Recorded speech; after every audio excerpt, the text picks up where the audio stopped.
Oi, querida. Eu acho que essa pergunta você tem que fazer para o próprio Bolsonaro, né, que apoia o Daniel Silveira, um ex-presidiário, Oswaldo Eustáquio, presidiário, e tantos outros. Você tem que perguntar isso para ele.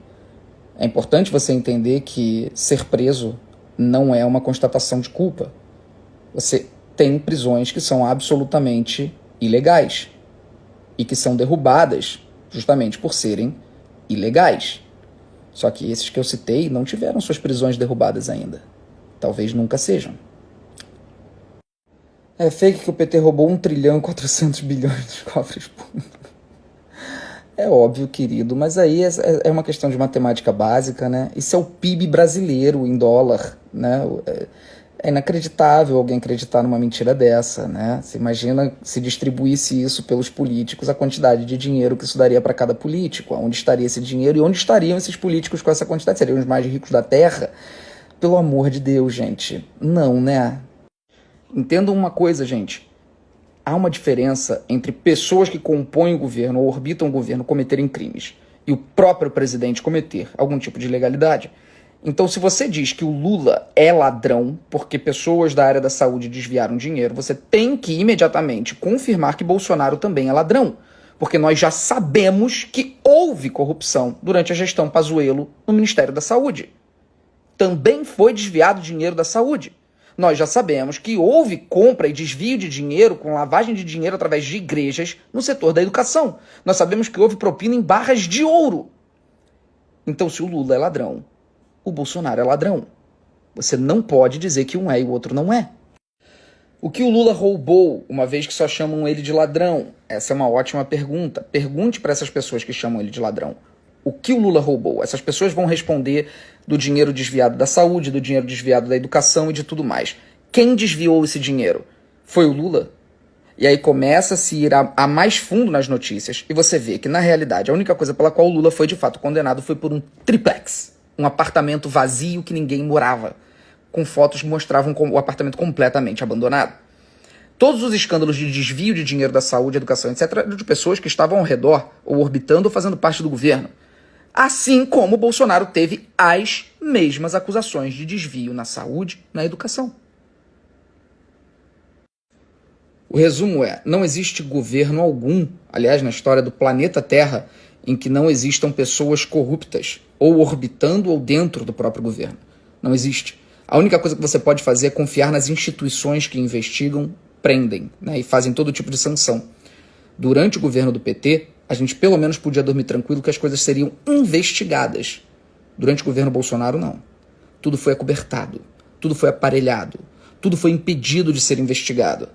E quando as coisas começarem a pipocar, como a gente já sabe que pipocaram, algumas já saíram e já vazaram, como, por exemplo, negociação de vacina pedindo $1 por vacina a mais em forma de propina, e isso foi vazado e todo mundo sabe o que aconteceu. Quando tudo começar a sair do esgoto, aí vocês vão falar que foi também o maior escândalo de corrupção da história do Brasil. Só que dessa vez vocês vão estar certos. Os escândalos de corrupção do PT eram fake news também? Claro que muitos não e outros sim, como tudo na vida.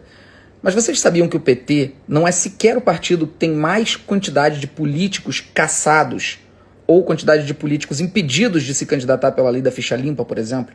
Vocês sabiam que o PT não figura no ranking dos partidos mais corruptos do Brasil? E que ainda assim há esse discurso e esse debate?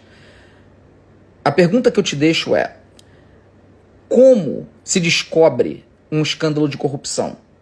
Através do empoderamento da Polícia Federal, do Ministério Público e da ABIN, Agência de Inteligência do Brasil. Durante o governo do PT, alguma coisa foi feita para interferir e impedir as investigações? Nada. E durante o governo Bolsonaro, o que aconteceu? Pensa nisso. Meu amor, o discurso de fraude não foi sequer defendido pelo próprio Bolsonaro. Se houvesse fraude, a extrema-direita não tinha eleito tantos governadores, deputados e senadores. Ou alguém vai dizer que havia fraude só na hora de votar para a presidência na urna. Pelo amor de Deus, né? Não tem ninguém defendendo esse discurso, pelo menos ninguém que tenha mais de 2 neurônios. Então, essa pergunta aqui recebo muito. Tem como o Brasil virar um país comunista? Tem, mas não é através do processo democrático. Para ser implementado o que a extrema-direita chama de ditadura comunista, como acontece em alguns outros países da América Latina, você precisa de revolução. E não há nenhuma organização no Brasil para que seja feita uma revolução armada para tomada de poder. Isso está completamente longe da realidade do Brasil. O Brasil nunca chegou sequer perto de ter uma implementação de ditadura comunista. Não é da nossa realidade histórica e cultural. Não há qualquer plano por parte do PT para aproximar o Brasil de se tornar uma ditadura comunista. Isso é fake news, é como eles te colocam medo. Então uma população informada e educada, ela foge da extrema-direita. Ela não cai no discurso da moralidade, da espiritualidade e das ameaças de comunismo, fechamento de igreja. Gente, por que o Lula fecharia uma igreja no Brasil? É tudo mentira. Pare de cair nas mentiras da extrema-direita. Estude, leia, sai fora dessa. Você já reparou que a esquerda está sempre tentando promover os assuntos, debater, discursar, falar sobre esperança, sobre combater a fome, sobre desigualdade social, enquanto a extrema-direita o tempo inteiro tenta te colocar medo. Ela o tempo inteiro tenta te dizer que o comunismo está voltando e que a ditadura vai ser implementada e que a esquerda é assassina, mata criança, ensina sexo na escola e quer destruir tudo que há de bom. Por que vocês acham que a extrema-direita faz isso? Porque ela não consegue debater nada.